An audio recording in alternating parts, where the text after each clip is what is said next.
राहुल जब से मेरी जिंदगी से गया है तब से मुझे लड़कों की शक्ल से भी नफरत हो गई है।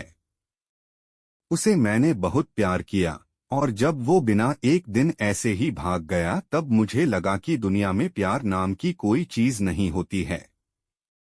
अब मैं जैसे बिना दिल वाली इंसान बन गई हूँ। मुझे कुछ भी महसूस नहीं होता है क्योंकि अब मुझे लगता है कि इससे बड़ा मेरी लाइफ में अब क्या होगा। इसलिए आज मेरे पापा मम्मी के बोलने पर मैं तैयार हो गई एक लड़के से शादी करने को। पापा का बोलना था कि एक बार उस लड़के से मिल लो। मैंने मना किया क्योंकि जिसको मैं इतने सालों तक साथ में रहकर नहीं पहचान पाई तो अब एक छोटी सी मुलाकात से एक अजनबी को क्या पहचान पाऊंगी। लेकिन लड़का भी मुझसे मिलना चाहता है। मैंने उसको मिलने को हामी भर दी। सच कहूं तो मुझे अब किसी भी बात से कुछ फर्क नहीं पड़ता है। हमारा मिलना तय हुआ डिनर पर।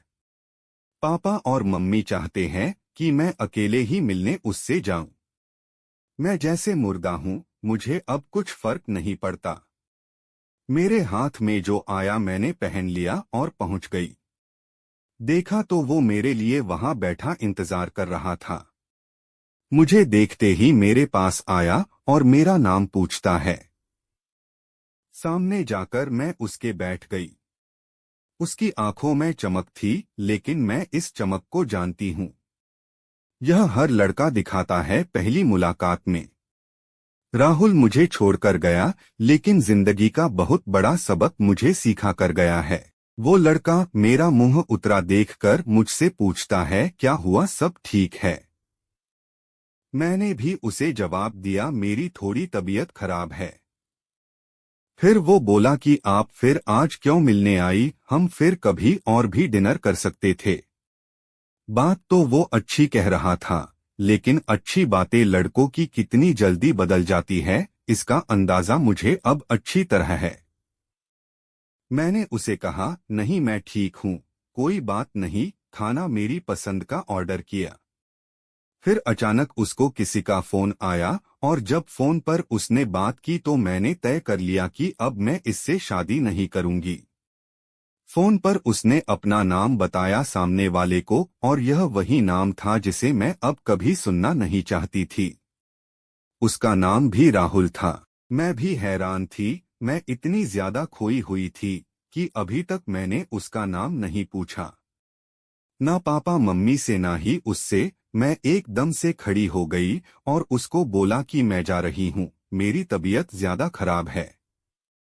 वो जैसे घबरा गया, मुझसे बोलता है कि मैं छोड़ देता हूँ आपको गाड़ी से, पर मुझे अब उसके मुंह से कही हर बात कांटे की तरह चुभ रही थी। उसको बिना जवाब दिए मैं वहां से चली जा रही थी। वो मेरे पीछे पीछे आ रहा था। मेरी आंखों से अब आंसू टपकने लगे और मैं बाहर टैक्सी या ऑटो का इंतजार करने लगी। आंखों में मेरी आंसू देखकर उसने मेरी बाह पकड़ी और मुझे गाड़ी में बैठने को कहा। उसने मेरी बाह पकड़ी, बस इतना तो बहुत था मेरे अंदर की आग को निकालने के लिए और मैंने उसके मुंह पर जोर से एक थप्पड़ मार दिया। वो जैसे हक्का बक्का रह गया और फिर उस राहुल की भड़ास इस राहुल पर निकली और मैंने कहा तुम लड़के अपने आप को समझते क्या हो, जो मन चाहा वो करोगे क्या। जब तुम्हारा मन किया किसी का हाथ पकड़ लेते हो, जब मन किया बिन बताए भाग जाते हो और वो बस चुपचाप मुझे खड़ा देखता रहा। टैक्सी आई और मैं बैठकर वहां से चली आई। आते वक्त मैंने उसका चेहरा भी नहीं देखा। अपने कमरे में आने के बाद 1 घंटा मैं और रोई, पापा मम्मी को कुछ नहीं बताया।